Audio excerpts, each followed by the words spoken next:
इस बर्फ को पानी की बूंदों में पिघलते हुए मैंने पहली बार देखा था। इन पंछियों को हवा के झोंके के साथ बैठे हुए मैंने पहली बार देखा था। मैंने इन ऊंचे पहाड़ों को बर्फ की चादर ओढ़े हुए पहली बार देखा था। मैंने ये उगता हुआ सूरज झील के किनारे बैठ के ये भी पहली बार देखा था। मानो कि मैं इन्हीं पलों में जी रहा हूँ। मैं इस वक्त अभी हूँ काजा में और यहाँ पे टेम्परेचर -20 डिग्री का हो रखा है। कल यहाँ पे सिवाय ऊंचे पहाड़ बंजर के कुछ नहीं था और आज ये ऊंचे ऊंचे पहाड़ बर्फ की चादर ओढ़े हुए बहुत ही खूबसूरत लग रहे थे। यहाँ शिमला में चारों ओर हरियाली है। देवदार और चीड़ के ऊंचे ऊंचे पेड़ और बादलों से बात करते हुए ये खूबसूरत पहाड़।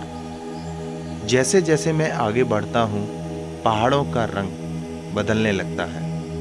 जहाँ हरियाली कम होने लगती है और पेड़ भी छोटे होने लगते हैं। हवा में ठंडक के साथ साथ एक अजीब सा सन्नाटा है।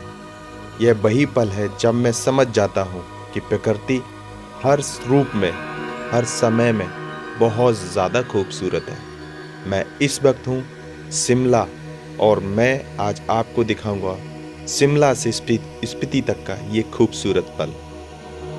चलिए जुड़े रहिएगा मेरे साथ में और मैं आपको ले चलता हूँ एक ही समय पे, एक ही दिन में उन खूबसूरत पलों में जहाँ पे हरे भरे पहाड़ों से बदलता हुआ समय ऊंचे और सूखे बंजर पहाड़ों में बदल जाता है।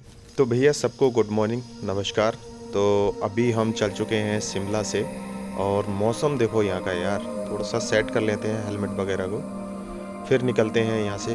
फिर आगे दिखाता हूँ आपको शिमला से आगे तक का सफ़र। और यहाँ पे ना आज जो हमारा सफ़र है ना वो बहुत ही खूबसूरत होने वाला है, क्योंकि हम एक ही दिन में कई सारी चीज़ों को देखेंगे और मौसम को भी बदलते हुए देखेंगे और उसके साथ साथ जगह को भी बदलते हुए देखेंगे। जहाँ पे ये ऊंचे ऊंचे पेड़ हैं, यहाँ से हटने के बाद में पूरा सूखा बंजर पहाड़ बनना स्टार्ट हो जाते हैं। तो चलो जी स्टार्ट करते हैं अपना सफ़र।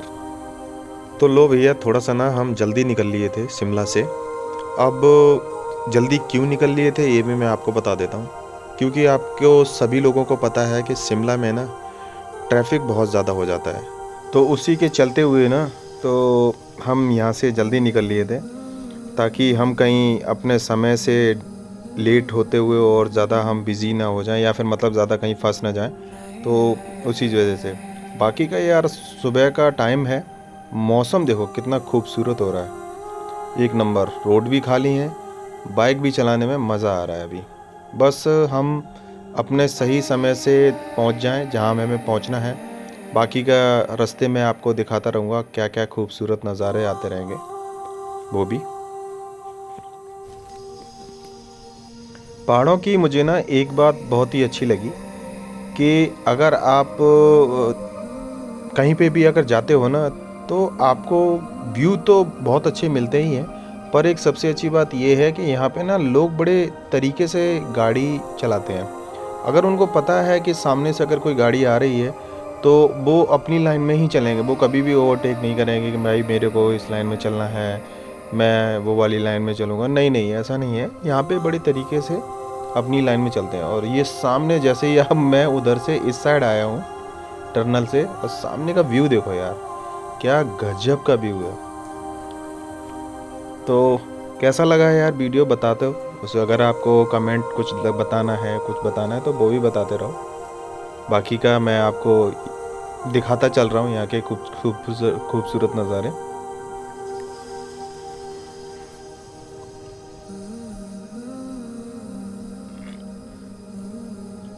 तो अभी तो मैं फ़िलहाल मैं हूँ और मेरे 2 राइडर भाई साहब और हैं, वो भी अभी पीछे पीछे आ रहे हैं। और एक और चीज़ हमने इसमें ऐड की हुई है कि मेरे साथ में ना एक कार भी है, जिसमें हमने कुछ अपना कैंपिंग का सामान और खाने पीने का सामान ये हमने उसमें रखा हुआ है।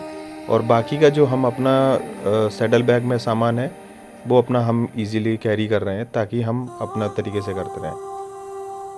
तो लो जी पहुंच चुके हैं थोड़ा सा और दूर में। ये तो सब चलता रहता है यार।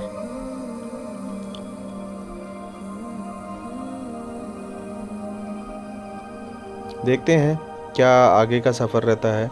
बाकी का जुड़े रहेगा मेरे साथ में। और अगर आपको कुछ बताना है, कुछ और समझना है, पूछना है, बस इसके बाद में हम आगे जाएंगे। सीधा हम ज्यूरिख से क्रॉस करेंगे और उसके बाद में हम निकलेंगे सीधा नाको और ताबो के लिए।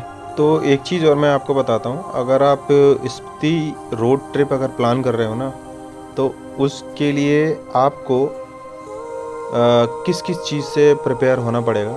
सबसे पहले तो आप ये देखो कि आप जिस मौसम में स्पीति ट्रिप प्लान कर रहे हो तो जो रोड है वो ओपन है मेन। दूसरी चीज़, कभी भी आप यहाँ पे बारिश के टाइम में आप ट्रिप प्लान मत करो, क्योंकि ना यहाँ पे बहुत ज़्यादा लैंडस्लाइड होती रहती हैं, रोड क्लोज़ हो जाते हैं। आप अपने टाइम के हिसाब से निकलते हो कि मैं 1, 2 या 5, 10 दिन में यहाँ जाऊँगा, वहाँ जाऊँगा, अपना पूरा ट्रिप कंप्लीट करने के बाद में और मैं वापस आ जाऊँगा, तो ऐसा नहीं हो पाता है। बिकॉज़ ऑफ, क्योंकि उसका एक रीज़न हो जाता है कि अगर कहीं पे भी लैंडस्लाइड हो गई और अगर एक दिन भी अगर वहाँ पे लग जाता तो आपका एक दिन ख़राब हो जाता है।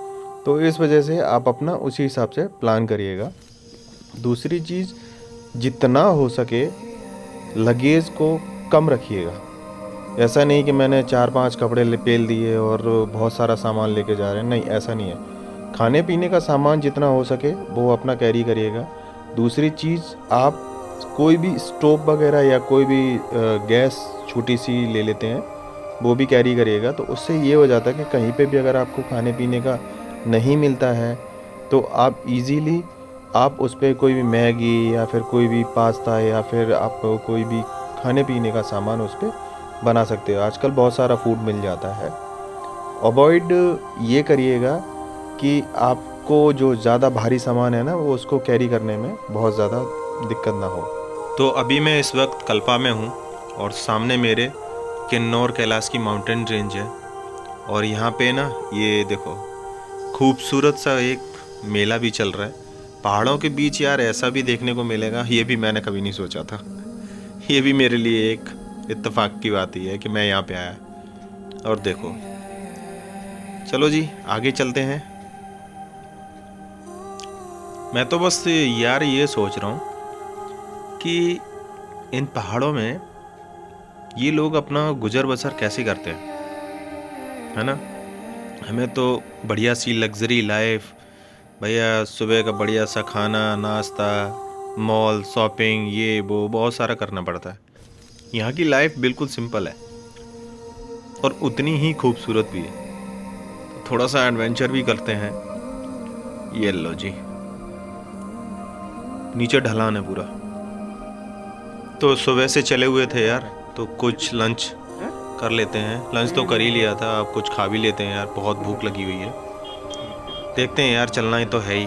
मेरे साथ साथ में आए तन्मय भाई, कुछ खा लो यार, भूख बहुत ज़्यादा लगी हुई है। कंचन भी बस पहुंच ही रहा होगा, उसके बाद में देखेंगे। आए भाई, थक गया बहुत ज़्यादा। चलो जी।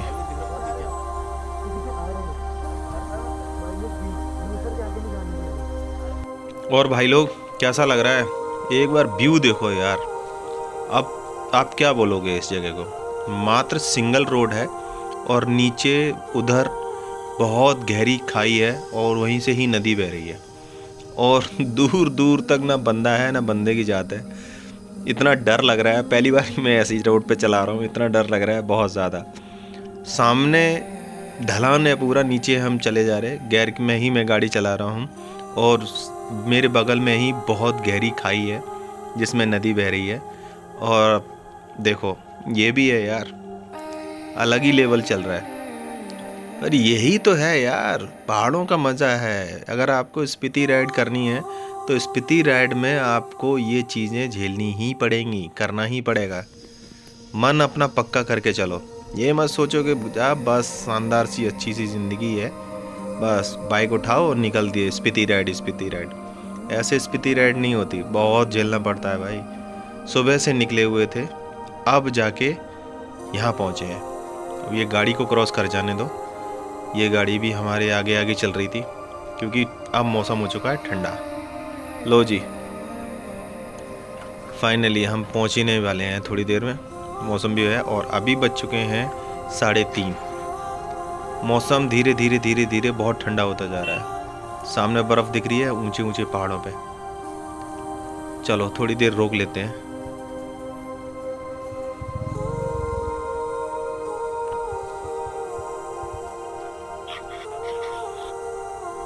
तो यार मेरे साथ में ना एक गड़बड़ हो रही है।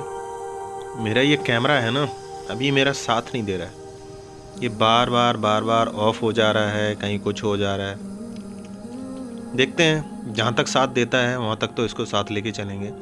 साथ लेने के चलने का मतलब वीडियो बनाएंगे, फेंकना नहीं है इसको।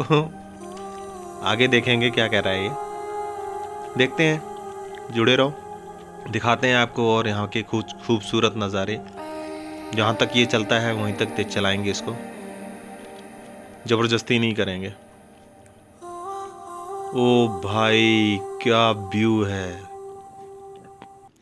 आप बोलो, अरे कुछ तो बोलो दोस्तों। बस बस बस यहीं रुक जाओ, अब जाना न कहीं नहीं है।